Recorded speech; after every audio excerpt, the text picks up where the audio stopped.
Hello, everyone, and welcome to today's webinar. We have a great session lined up for you today. Before we get started, there are just a few general housekeeping points to cover. First and foremost, please use the online question tool to post any questions that you have, and we'll share them with our speakers. Second, if you experience any technical difficulties today, please use the same question tool and the member of our admin team will be on hand to support you. And finally, just to note, this session is being recorded and we'll be sharing a copy of the recording with you via email in the coming days. So without further ado, I'd like to hand over to our speakers to get us started. Hi, everyone. Thank you so much for joining. We're really excited about our session today. We have a wonderful team here, and we're going to introduce yourselves and dive right into it. Perfect. Lacey, All right, why don't you start? I'll get us started. Hi, everybody. My name is Lacey Trolfa. I am currently a lead intellectual property engineer at Infinium. I have spent my entire career bridging the gaps between engineering teams, legal teams, and leadership. I am consistently the non-attorney in the room, and so it's a very fun place to be translating the language between engineering language to attorney language and attorney language back and forth. But I'm really excited to jump into our topics today. Thank you. Hi everyone, I'm Neha Pathak. I am currently Senior IP Counsel at a startup called Epirus. We're based out of LA. Prior to starting in-house here, I actually worked as an engineer for a few years before going to law school. And then I worked in private practice for 6 years, went in-house at an electric vehicle startup, and then I've been at my current company for the last year. I love all things IP, and I'm super excited to see how we can contribute to this conversation. I love this so much. Let me just say we are a panel of all women and all engineers. And I like to say I'm an engineer first, lawyer second. I spent my entire career in IP. I started practicing at law firms and then moved on into in-house roles. I spent quite a bit of time at HP, then HPE. At HP and HPE, I was doing mostly patent counseling, IP prosecution, also strategy. Moved over to HPE, did IP monetization on the IP sales and licensing side of things.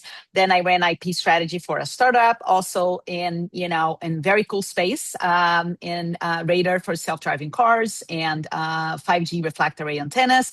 Moved on to Applied Materials, where I was doing IP strategy for the Office of the CTO, IP operations and trademarks, and it was doing IP operations, managing the assets there with the team, realizing that AI was going to change everything. And then the opportunity came along, and I am here at TradeSpace as the VP of AI Legal and customer success. So really, really excited to work with an amazing community of IP leaders, including amazing women in IP. So I think to get things started, we are just going to do a poll just to get the pulse of our audience here, because we really wanted to frame this conversation into, how much time do you get, in your leadership or board with your IP discussions. So hopefully, we're going to get all of you to respond and let us know so we can get started here.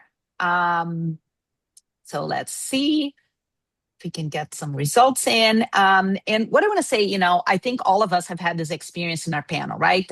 Most patent portfolios, for the most part, still manage like legal records, right? We talk about prosecution status, we talk about claim scope, we talk about maintenance fees, filing metrics, and all that. And it's very important, but they're not necessarily the language the boards and executive leadership use to make decisions when it comes to allocating their resources into the IP portfolio, right? So as we know, leadership thinks very differently. They think about product strategy, competitive differentiation, market position, business risk, and return on investment. And I think that's where, from my experience, many IP organizations struggle, right? The issue isn't necessarily focusing on the quality of the portfolio. Is that transition, is that translation, right? The translation from the engineering into the IP team, the translation from the IP team into the leadership. So how do you connect the work of the IP team to all the priorities that drive these decisions, right? And I think from what we've seen, the leaders who consistently are successful at that, who earn the budget, who secure the headcount, who gain time with the leadership, have learned to make this connection, right? They don't just report on patents, they communicate the impact. They demonstrate how IP enables innovation, protects strategic initiatives, reduces risk, and creates this long-term investment value. And I think all of us here, and especially our panelists, they have lived this challenge, right? Firsthand. They live it every day. Neha and Lacey, they've built and led IP strategy through their high growth deep tech companies, where the translation into business value isn't just a communications exercise, right? It influences the decisions of the company, the priorities, and the outcomes. So we are going to explore this topic, how they approach the translation, how they communicate with the leadership and boards, and what are some of these techniques in practice that they use and all of you can use to elevate the conversation, to elevate the strategic role of IP. So I think, for the first question, that I want to tackle for the team is, why doesn't IP get that seat at the table sometimes? Yeah, I'll jump in on this one first, if that's all right. Yeah. There's a lot of different contributing factors to it. One is, so often a leadership team is just seeing IP as a cost center. They're seeing that we're spending a lot of money on something. It's an asset that they don't necessarily understand, but someone at some point told them that they had to have it. They needed it. They don't really know why. And so I think that we don't necessarily get a seat at the table because they're not seeing the story behind it. They're not seeing the why of why it's important. They're not understanding it. And so we want to make sure that, we'll get into the how we transition, I think, a little bit later. But I think that is just a large contributing factor. Is just it's a thing that's a big legal scary document that they're going, well, I don't know what this is. I don't know what to do with it. And so rather than, be curious and maybe ask more questions, they'd rather just I say, also I think we've got it good. I totally agree with that. And just going off of that point, I think a lot of time, whether it's your engineers, and Lacey's in a perfect spot to be like a liaison between the two, right? But usually, like, whether it's your engineers or whether it's the C-suite, they know innovation is happening. Like, there is always innovation happening, but they often don't think of that as like a tangible asset, right? Like IP is not tangible, it's intangible asset. So when the C-suite is thinking about value, that's something like an asset is bringing, they're thinking about, well, how much product are we selling? How much money are we getting? Whereas IP is like a long-term asset that you would have, right? It's something that you're building towards value of your company as a whole, not something that you're selling and you're getting, at shorter intervals. But you have to have that long-term vision in order to build a fuller IP portfolio. Whether it is, I worked for two startups. So it could be when you're in your initial stages, it could be because the more asset you have, the better your investors are going to think, like if there's more innovation happening, the investors are going to want to invest more in your company. And so that's why you would build IP, and that's why C-suite might be interested in it. Or once you mature, you're just building that asset. Maybe you want to get acquired, or you're building you're building your portfolio towards that. So I just don't think but once, if it's not one of those two, then you sort of just stop thinking. Like when you're in that midpoint, you're like, why do we need to build IP? We don't really need any investors. What money are we making out of this? And so I think that is the problem. That's why IP doesn't really get a seat, I think, because it's not tangible, it's intangible, and you have to have some long-term vision, and somebody needs to communicate that. Yeah, absolutely. I love all that. And I think I want to dive into this topic a little further. So Lacey, you talk about, you build IP strategy at Rivian, right? During the growth phase from startup to major public company. Now you're at Infineon. And how does the challenge of communicating IP value to leadership look different, at these different stages of these companies? Yeah, yeah, 100%. So, like you said, I was at Rivian Automotive when there were, just under 100 of us. It took us through IPO. At the time, I was legal team member number one and also the entire patent team. So, it's a very different outlook when you can walk up to someone and say, "Hey, I need you to do this," versus when there's 10,000 people and you don't necessarily know who you're emailing or you're spending time with. But I think that the challenges really come from, I think Neha like pointed at this a bit, is your focus as a company shifts, right? In early stages, in this early phase, we're looking at, we need to get investors on board. We're looking for financing. We're trying to make sure that we're positioning ourselves so that we can say, hey, we've done the work. We know that this thing that we're bringing to the table is new, it's innovative, it's exciting, and here's the patents to prove that. Here's the trademark strategy that we've built. Here's our, trade secret, ideas, or we know how we're going to protect them. We're doing our best to position ourselves to limit our risks for lawsuits. And that changes as you grow and as you go into pre-IPO. You're looking at, okay, well, what are the assets valued at? How much do we how much do we think that they're worth? How does that contribute to the valuation of our company as a whole?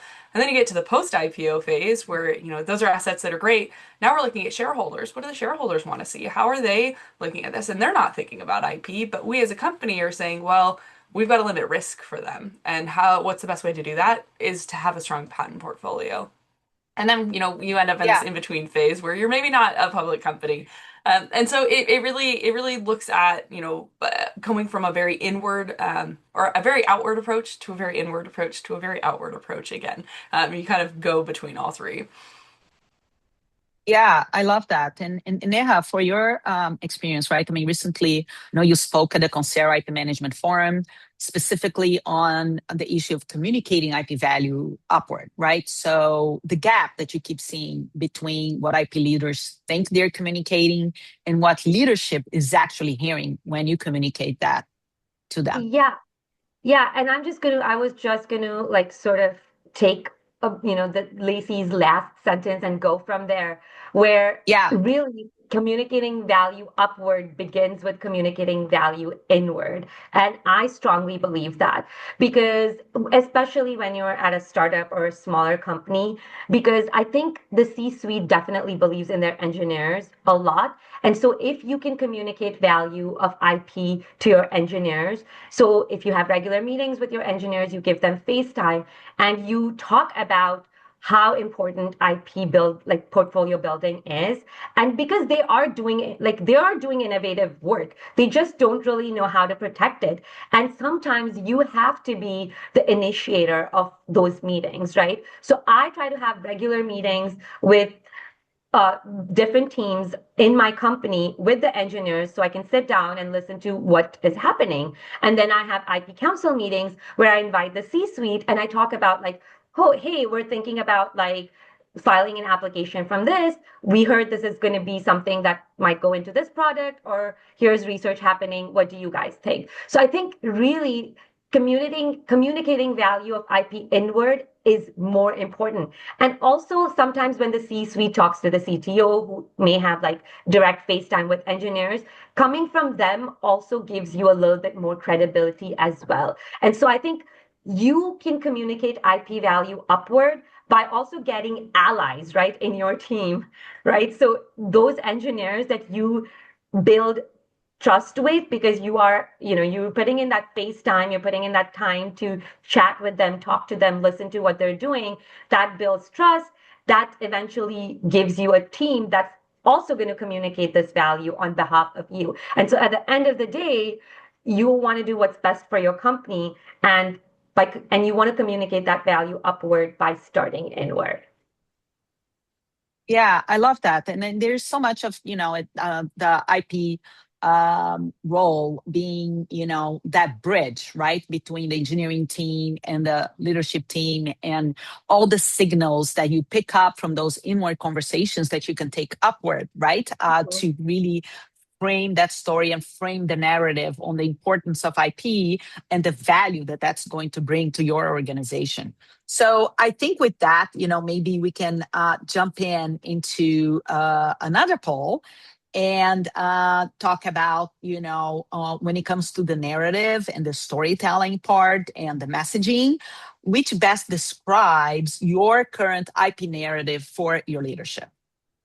So let's just wait a minute here, and then we can jump in on talking about what does a board-ready narrative actually look like. Yeah. And while they're like taking this poll, I just want to add one more last point, Marcia.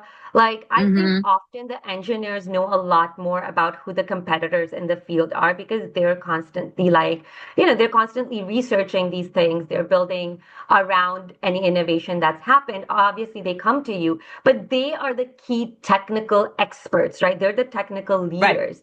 So I think that even if you need to build your IP portfolio to protect yourself from like a very, a competitive field, or if you're in a very crowded industry, I think having that face time with engineers is going to give you that, who your competitors are as well. You can then take that to the leadership as well. So I think really, because you have to be connected with the technical experts on your company, I don't think that you can ever communicate IP value without really understanding what technical value your business has.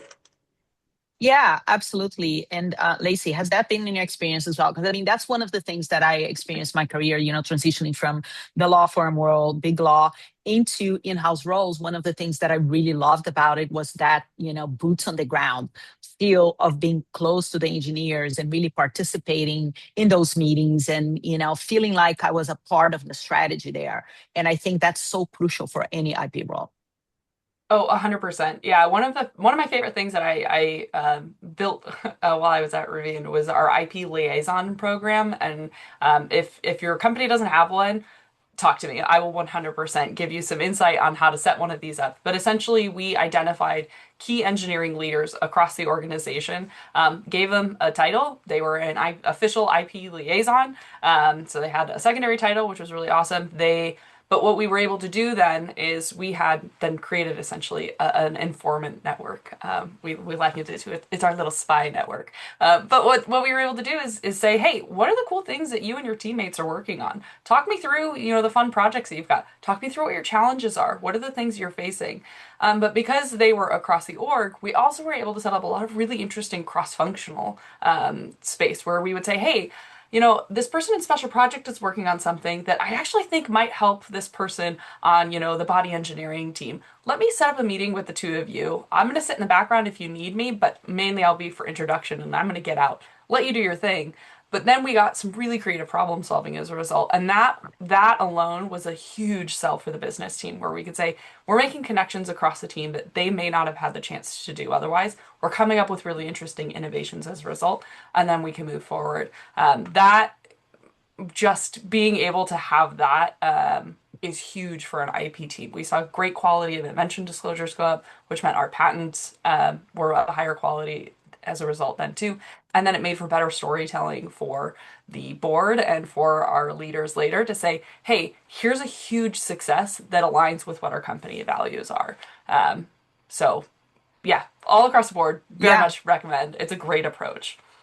Yeah, I love that. And I also really love that looking here, the poll results, the audience, the vast majority has either built something, in terms of a narrative that drives the conversation, or they have a narrative, but don't have necessarily that regular cadence, right? But still, there are 21% out there that don't have one yet. So it just goes to show that not everyone is yet, ingrained with that, messaging and the translation to leadership and so forth, right? And it was I think for me, like the foundation of any board-ready narrative, right, are things like the patent product mapping, right, the competitive landscape and white space analysis, right, and the reframing the gaps as investment opportunities, right, rather than specifically talking about portfolio failures, right? So it's all about that translation. So, and Lacey, like as an IP engineer with that, very specific chemical engineering background, how do you approach, the specific issue of translating these very highly technical, subject matter and IP into something that resonates with the non-technical leadership folks on the team? Because there are technical leadership that you interact with, right, all the time. But how about the Yeah. non-technical one? Yeah. I often will tell my engineering teams to explain something to me. We talk through it, and then we get through the full explanation, and I'll say, I'm pretty sure that I understand this, and I'll explain it back to you in a minute. But before we do that, explain it to me like I'm five. Pretend that I am a Hmm. kid. I've never heard of this before. Let's find an analogy that works. I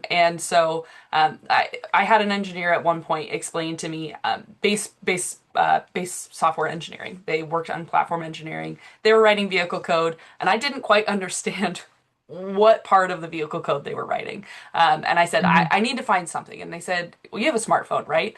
I'm writing the operating system. And then this other team is writing the applications like your Facebook, but they can't write the Facebook application unless the phone turns on. And I need to be the one that I'm writing the code that makes that phone turn on. And I clicked instantly. It's like, I know what this is, and I can use that to tell a story, right? I can use that to explain to somebody who doesn't understand. They're not a software engineer. And I use that same thing from a chemical engineering perspective. I don't need to get into the nitty gritty of the like Haber-Bosch process to somebody who doesn't understand that. That's going to bore Hmm. them, and they're going to go, okay, great. What I can do is say, hey, we're taking this thing, we're converting it into this thing. The details of it aren't as important, but what is important is this very specific step that we discovered that makes it 10 times more efficient. It makes it cost 20% less. Use that, and then you can tell your story. Long story short of it, is just finding a good analogy to something that is an everyday use, or finding the key components that are easily explained, goes a really long way in finding something that resonates. People don't always necessarily Yeah. care about the exact technical specifications. Mhm. They want to be able to tell someone else about that win later. Yeah, and yeah, I mean, you too, right? I mean, you are in a very, highly technical organization, deep tech Yeah. company, doing amazing things, and I imagine that as part of your work, you're always trying to map your portfolio to the products and the strategies. So, where do you start? And what's the So, hardest part for you to get it right? okay, so the hardest part, and I will actually be a little bit, I'll tell you what recently happened. And this is how, Hmm. because I think like when you're in-house, you're often learning based on, you're learning on the go, right? Like they say you practice law for a reason. You're practicing constantly, right? And you're learning. So this actually happened recently, and I'll tell you how I switched around and how I overcame this obstacle. So, we were in a meeting with our CEO, and I was obviously explaining, how many patents we have, and I had a few charts. Well, he stopped me right there, and he's like, I don't need to know the numbers. I need to know what our moat is. Uh, Mm. and I'm like, okay, great. When he says moat, and he's like, you know, because I work in an industry that, we may have like, contracts with the US government, and, we work on things that could be pertaining to national security. So, we might have to like often work with foreign governments. So we might need applications and protection in foreign jurisdictions as well. And so he's like, we have our competitors, we have foreign jurisdictions. I need to know what our moat is. Are we protected if we decided to ship this somewhere else? Are we protected against our competitors? So I really think that sometimes telling your IP story or building that IP narrative begins with listening. So I was like, okay, this is not what he wants to hear. I stopped right there. It was a whole legal team meeting. And sometimes you just have to say, you know what, I'm going to have to get back to you. So I went back. I already knew what my patent portfolio looked like, but now I had to Mhm. build a narrative that would speak to our CEO. And the CEO is going to like have a different set of eyes that he's going to view things from than a CFO, right? If I'm explaining something to the Right. CFO, he might need to know like what the numbers look like. How much is this going to cost us? So I think you have to listen. You have to first figure out who your audience is. You have to listen to what they want, and then you have to build your story to read to them. You can't give like, you can't, if a girl likes to play with dolls, you can't give her like, I don't know, a Lego set or a car set or something like that because she wants to play with dolls. That's what you need to give her. So I'm just saying, I went back, I restructured my whole presentation. I built this castle. I had drones coming from either side. It was this whole visual presentation, also with numbers explaining each of the towers was like our product line or whatever it was. And then I brought it in front of him. People in the C-suite loved it because you gave them a visual presentation. You told them who their competitors were. You gave them like here, it was like a world chart. So it was like we have our castle here and we have a little bit like, a smaller branch here. And so it was like a world chart with like this big castle in the US. So I think they really loved that because that really, he wanted to know what our moat was. And that's exactly what I gave him.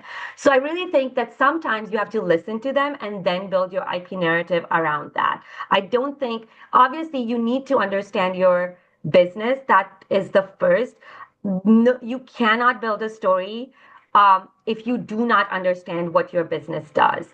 That is the first step. But beyond that, I think it's really understanding who your audience is and listening to what they have to say, whether it's engineers who you take this stuff from or it's your C-suite who you're presenting this to.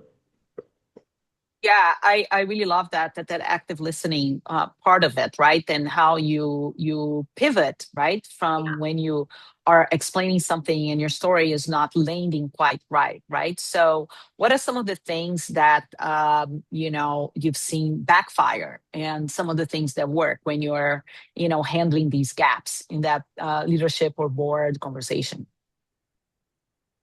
So one of the things that we had talked about was how IP is like usually gets like 10 minutes at the end. I think all of legal team gets like about 10 to 15 minutes and at the end. Nobody is that interested in these like, in a bigger meeting. Usually legal is the last to go and IP is the last of the legal slides to go. So we changed the narrative. I now have asked my general counsel to make IP the first thing because that is what, if something happens to this company, our brand, our, like any trademarks we have, our brand, our IP assets, like our patent portfolio, that's what's going to bring in money. Obviously there's the insurance and all of the other legal stuff that you have to get through that you do have to present. But I have asked my general counsel and build that relationship with him to get IP to be the first thing on the slides.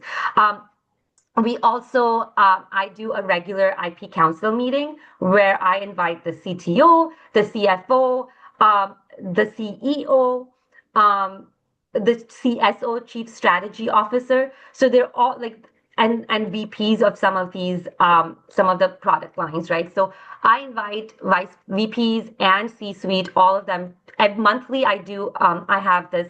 So I think not having regular cadence was one of the things that people were concerned about in that poll. And so I have regular IP council meetings, which is like monthly, where I have an agenda that I'm going through. I'm usually giving a recommendation as well, but I also ask them for their feedback because I want to make sure they understand why I'm giving a certain recommendation. And I think at the end of the day, you want to document that too, right? Like, here's how we reached this decision. So that goes in the minutes too. So that's how I have built, cadence with narrative. I listen to what they say in one meeting, and the next time I have a meeting with them, I try to present it in a way that shows that we are hearing them. And I think they like that.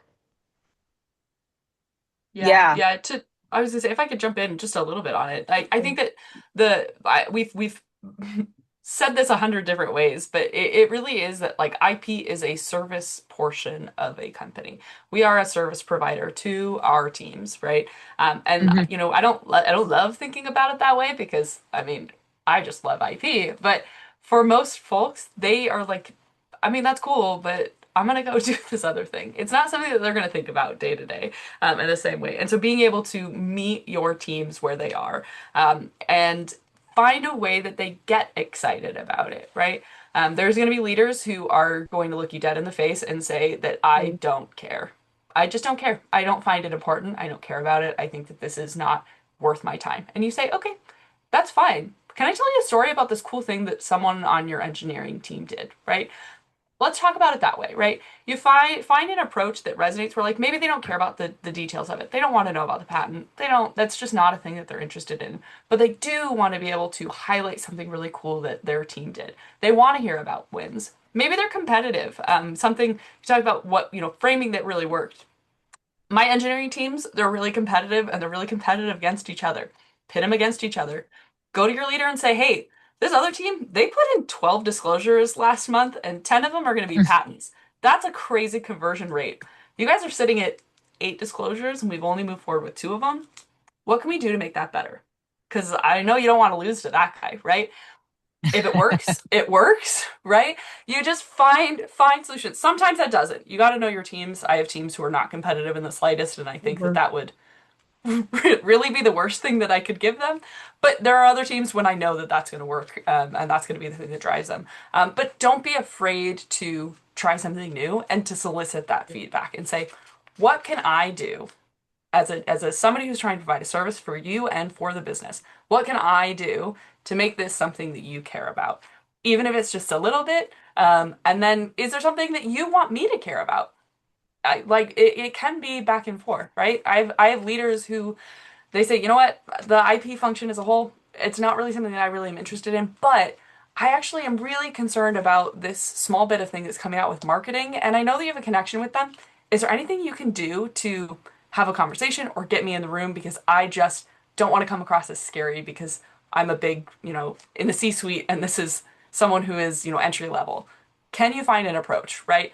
Find that give and take. That can go a really long way too. Yeah, amazing. And I think with that, I mean, let's ask the audience, like in terms of the gaps that they are seeing, what is the biggest gap in your current IP reporting to leadership, right? And then as the audience is thinking about that, I think, the next phase of our discussion here, I think we got to take it to, now that we talked about building the narrative and building the story and framing it and doing the listening part, like how do we make that story stick, right? And as we know, the one-time narrative isn't enough, right? So we need that reporting cadence, as you mentioned, right? You need that monthly IP council meetings. You need those regular touch points. You need those, connections with the team, right? Where IP is connected to the milestones, to those engineering milestones, the competitive developments, the investment decisions, right? And sometimes, IP teams, we focus a lot on the numbers, right? And you said like your strategy on presenting those numbers wasn't necessarily the right one, right?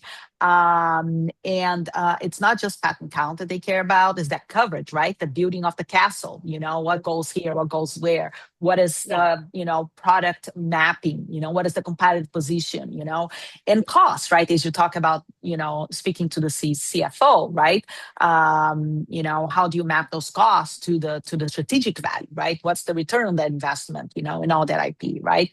And then the other part of that is, the stakeholders, right? Who needs to be aligned for IP to be that recognized growth lever, right? Is it finance, the product, engineering, all of those, right?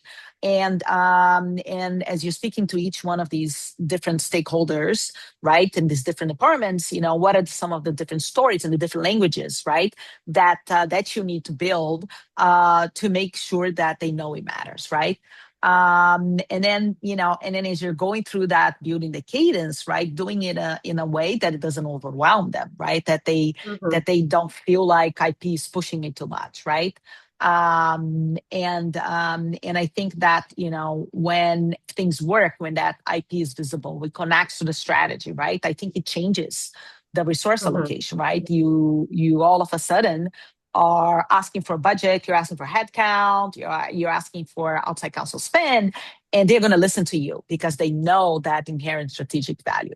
So I think that Neha, I mean, you talk about the monthly IP council, right? And I think that works well. But has anything in your perspective? Have you tried building a cadence that maybe wasn't the right one, that it failed, and so forth? Like, I will tell you, it's still a struggle to get everybody in the same room, even though I have like monthly meetings that I schedule.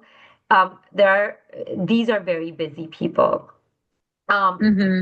Sometimes they reschedule, like it's like what we were talking about, right? Like IP is the last thing that they want to worry about. So if something Yeah. else comes up on their schedule, it doesn't matter that I have scheduled this meeting a month in advance for them. They're going to push me back. They're going to like, but you have to be persistent, right? Like I'm like, okay, well, if you need the CTO to be in that meeting or a certain VP to be in that meeting, you better reschedule that meeting and make sure that everybody else is aligned with that too. And at some point, you kind of guilt them into coming into those meetings, right? Like you don't want to do that, but it's important that to asset building for your company. So and if you need their feedback, you have to do that. So I think you have to take charge. It really begins with you having to take charge because even though I schedule these meetings every month, not everybody shows up every month. And what I've recently also started doing is if I need input on something for a particular area, and if I've spoken to a certain engineer, I invite the engineer to the meeting too, because I feel like, because they will talk to somebody, their manager or their manager's manager or somebody who will have then there's more of a stake in them coming to those meetings. And then I'm at that point a moderator or a mediator in the room where they're having that conversation with each other directly. And I'm kind of doing what Lacey would be doing, right? Like being a liaison in the middle for them. So those are some of the ways that I try to tackle some of these issues. I will tell you, it is still a work in progress. It is a struggle and a challenge every single month, even though I've tried different things. But again, like I said, if one thing doesn't work, you try to figure something out and you do something else. I tried asking them for their feedback and I felt like I wasn't really getting the answers. So now I go in with answers and I'm like, here's my recommendation. What do you guys think? And then sometimes they have differing opinions and then we reach a conclusion based on that. But I think because of how busy they are, they don't really want to do additional thinking. They just want to know what are you telling them. And sometimes that if I want some if I want a decision that needs to be made based on how the company is, if the direction that company is going in, then I have to like recommend something and be like, I don't think this is where our company is going, and this is why I recommend this. If that's not true, they will tell you because at that point, it's a make it or break it sort of a situation, right? And I tell them like, if I don't hear anything back, then this is the direction I'm going in. But at least at that point, you've told them where you're coming from. And more often than not, when you tell them that, they're like, this is wrong, or okay, yeah, this sounds right. Yeah, yeah, and it's very interesting because in the poll that we just did, not only over 20% still don't have a consistent reporting cadence, but one interesting thing of that was that the half of the respondents said that they are not sure what metrics leadership actually cares about, right? So it's the reporting, but it's also the metrics themselves. So Lacey, from an engineer's perspective, right? What metrics do you think actually resonate with leadership? And what are some of those metrics? What's typically being reported that doesn't really move the needle? Yeah. We'll start with the doesn't work and we'll move into what does work. Yeah, yeah. Something that I find consistently does not resonate well with leadership is the numbers. At the end of the day, the numbers that matter, they're going to ask about. They don't care about our patent filings unless you're going into an investment round, in which case they care very deeply about our patent filings numbers. But it's really specific scenarios. What they do care about, and what I found has moved the needle the most, is showing cost effectiveness in our filing and being able to say, and I want an award to be given of whoever started the IP as a whole using the sandcastle analogy. It's my favorite thing in the world. But being able to say, hey, I know we've spent, we'll say $100,000, right? Of that $100,000 that we've spent, we were able to spend half of that building a sandcastle, and that sandcastle is exactly protecting what we're doing. That leads to a risk a risk reduction for us of whatever value you want to give it. It doesn't need to have a number, but you can say we've noticed and we know as a result of these incredibly defensive patents that we are now operating in a less risky position. We're less likely to be sued. The other half of that budget was able to build us a really beautiful sandbox. And now, because we have these barriers outside, we can build a couple other sandcastles if we need to, but we have space and we've built a barrier for us. That gives our engineers freedom to try new things. It gives us opportunity to maybe find new revenue streams. We can say, hey, we own this corner of whatever we're doing as a company, and that gives us a lot more wiggle room. And then being able to take that and do a story and say, hey, we were able to combine these three teams. They came up with this really cool product. We're seeing these numbers from customers. It's pulling in information that a legal team wouldn't normally present and wouldn't normally have, that I think opens the eyes to the value of the IP team more, because we're so incredibly connected, because we have to be. In order to do our job effectively, you got to be able to talk to anybody at any time, because you need to know what's going on in the business. That moves the needle and resonates with leadership far more than any number could. And being able to say, here's what's actually going on the ground floor of your business. Here are the things people are working on. Here's what they're talking about. And here's the really cool products that we're developing. It just is a shock and delight moment. And once leadership knows that you're a person who knows what's happening, they're going to come back to you again and again and again. And then you can use that as leverage to slip in those numbers every once in a while and say, hey, we've seen some really great growth in this market, and we're seeing some patent conversion rates we're really proud of. They're more likely to listen to you because they see the value and the other things that you can provide them. Yeah, Yeah, I and love I this sandcastle story. Yeah, go ahead. Oh, no, no, I love that story too. No, that's awesome. I was just going to say, and I think I've also noticed that the way to make it stick often is, because your company believes in like a cup, you have like, what is it called? Like those prime products, right? Like the ones that the C-suite believes in, and then you have like the ones that it's happening in R&D, but they're like, we don't really know where this is going to go. But then there's something that they just completely believe in. They're like, yeah, let's put all our resources into this. Now, you may think you need to protect something that doesn't currently go into this main product, but if you can somehow make that connection, they're more likely to, believe you, and they're more likely to then uh, be more invested in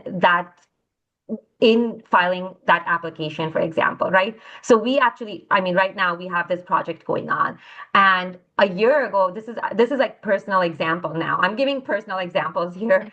A year ago, we were working on a different product. This wasn't something that was going to go on that product. I had gone to the leadership twice asking them, like, I'm like, I think we should file an application for this. It's not currently going into any product, but I think it is going to become important enough in this space. So we should be protected. And because this particular application was going to be mostly algorithmic, and those type of applications, first of all, they're a little bit harder to get, and secondly, even if you get them, they're a little bit harder to enforce.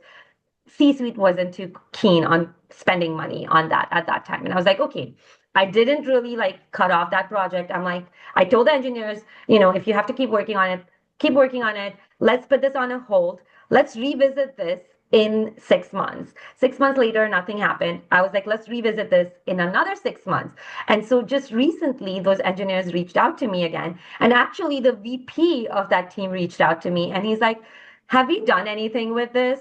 And I was like, well, I had brought this up. And at that time, we had decided not to go in that direction. But let's talk about this again. And so we just had this conversation, like literally not even a week ago. And now we're going to be filing that application. Now we can connect it to another product that is happening Hmm. currently. And I'm like, we could have done this a year ago and gotten Hmm. something. But that's fine. Sometimes, you are, like I said, you're always learning.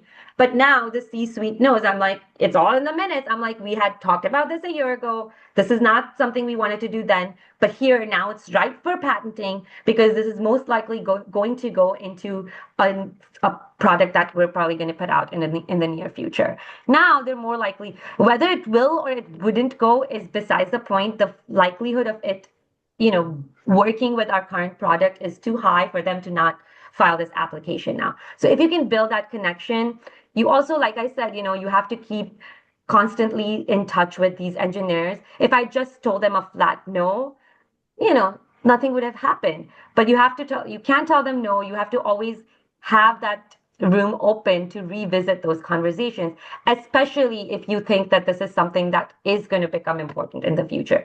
And I think IP attorneys really need to have that far-sighted vision, right? Even when we're Mhm. filing applications, engineers look at things like this, but you have to look at things from a bird's eye point of view because you only get patents 3 years down the line. So you have to think about all the other possibilities when you're drafting those claims. So you have to be more of a visionary than the other team, remaining people on your team. Yeah, that's so great. And I love all the passion there, in framing the storytelling and all this that we're discussing, and this is great. So and when it comes to, presenting things to leaders, right? I mean, what have you seen? What's that one thing that IP teams and IP leaders should stop, putting in their leadership presentations, and what should replace it? You talk about the tassels and should we now, in our presentations be really creating those analogies to drive the points? I mean, what are some of the things that we should stop doing and what should take it over? Yeah, I'm gonna chime in. Please don't put claims in your presentations. I've seen Or, it happen one too many times. Nobody cares. mm-hmm, No, nobody cares outside of mm-hmm, the IP team. They're gonna look at that and go, okay, great. It doesn't resonate. It resonates to us and other leaders who go, dang, I can't believe you got that as your first independent claim. That's crazy. Save that for the legal team. For your leadership team, they don't necessarily want big. They don't want big charts with big numbers with statuses. It's just not that nitty gritty. They expect that you're getting that work done. That's what they hired you to do. Replace that with stories from your team. Talk about hey, here is the image, the like mm-hmm, white line drawing that we used in the patent. Here's a picture of the product itself. Here's the story of how engineering got to it and why this is really critical and important to us.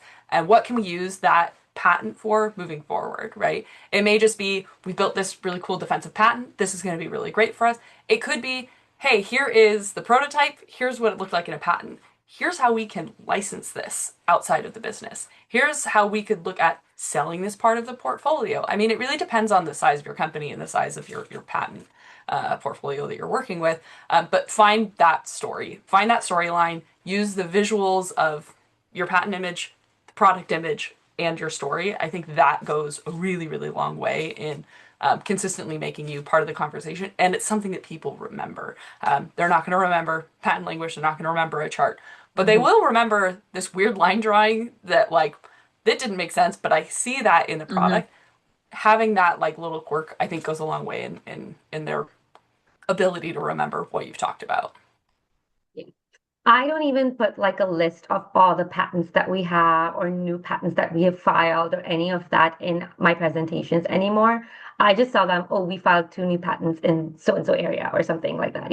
I mean, I put like, I just have like one chart with like, here are our product lines and here are how many applications we have. And then I put a link that links to all of the patents that we have, everything we've filed, everything we've gotten. If they're that interested, they can always go and take a look at that link. Nobody wants to sit there. I mean, it's already hard to get like even the last 10 minutes, right? Nobody wants to sit there and listen to you talk about, like, here's a patent we got.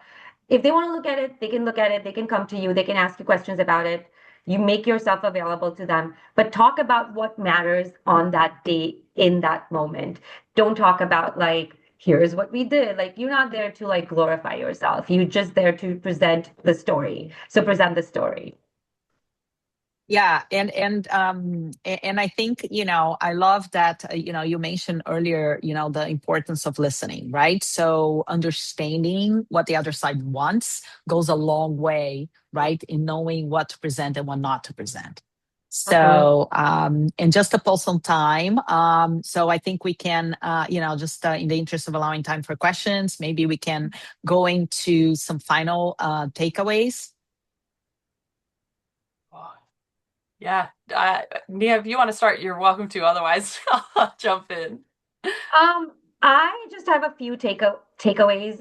Like I said, I think one is listening. I think my entire legal career, and especially as a patent attorney, listening goes a long way. Listen to what your audience wants, what they're asking for.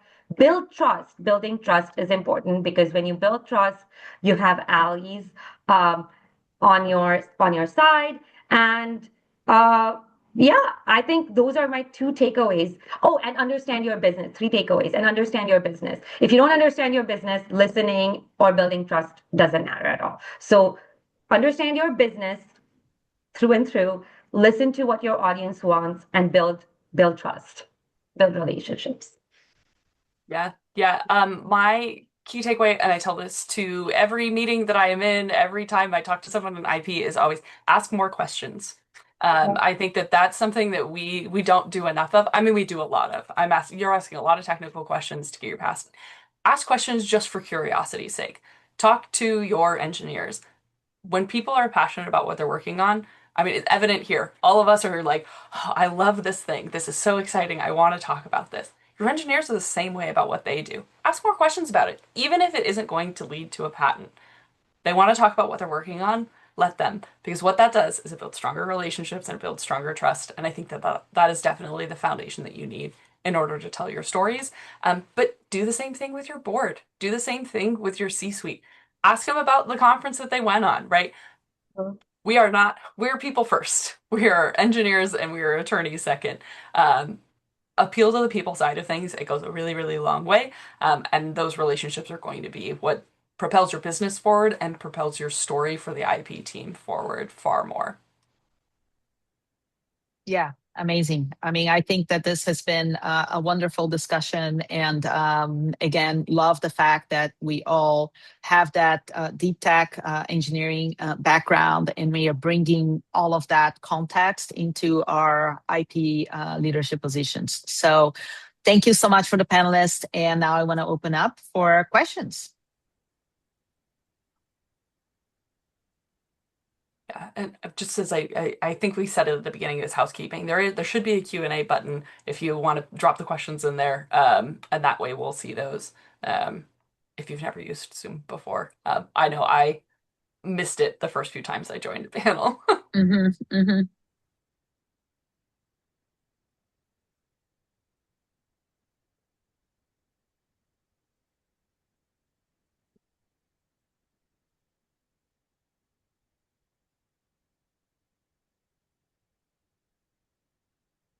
If there's something that you guys do differently than what we've said here on the panel, please feel to put that in the chat as well. I think we're all here. We're not here just to talk. I'm here to learn as well. So if there is something that's worked for you that we haven't talked about, I would love to hear about that because, like I said, this is a struggle and a challenge every single day. Okay. Actually, I think there are some pre-seeded questions here. So one question says, our leadership just asks for patent count. How do you shift that conversation without making it feel like you're correcting them? That's a great one. Yeah. Who Yeah. wants to take Uh, that? I'll jump in on this because I think it depends on why they're asking it, of whether or not you need to shift it. If we need to shift the conversation because we don't want them to continuously ask us for patent count because it hasn't changed because they take 3 years, um, be honest with them and just say, hey, numbers are looking about the same, but we are actively prosecuting in these 4 countries, or we're working on these office actions. You can. Shift it to asking just why what information would be helpful for them and say, hey, here's our numbers, just curious, what sorts of things would be helpful? Do you want a regular cadence? Do you want a monthly reporting? Is this something that you need regularly? Or are we asking this because you have a story that you need to tell to someone, right?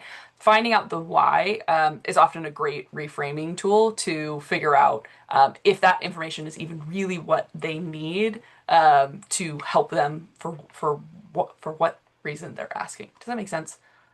Hmm. Hmm. Yeah, absolutely. And other question is, I do patent to product mapping informally, but it lives in my head. That's a great one. What does a version that's shareable and executive ready actually look like? Sorry, what was the Neha, do you question? want Can to you take that repeat, one? Marsha? Yeah, what Yeah, I can't. the a version of patent to product mapping that Mhm. that you can present it to executives. What does that look like? Okay, so one of the things that I have been working on right now is just getting our main product. And then I have like arrows that point to different patents that we have within that big system. And I think that's a great way to show like, here are all these patents we have for this particular product. I already talked about how important it is that anything that you build your IP portfolio around a product that is going to bring in money. So you take your intangible assets and connect them with the tangible thing. And I think that's how you can present it to your board.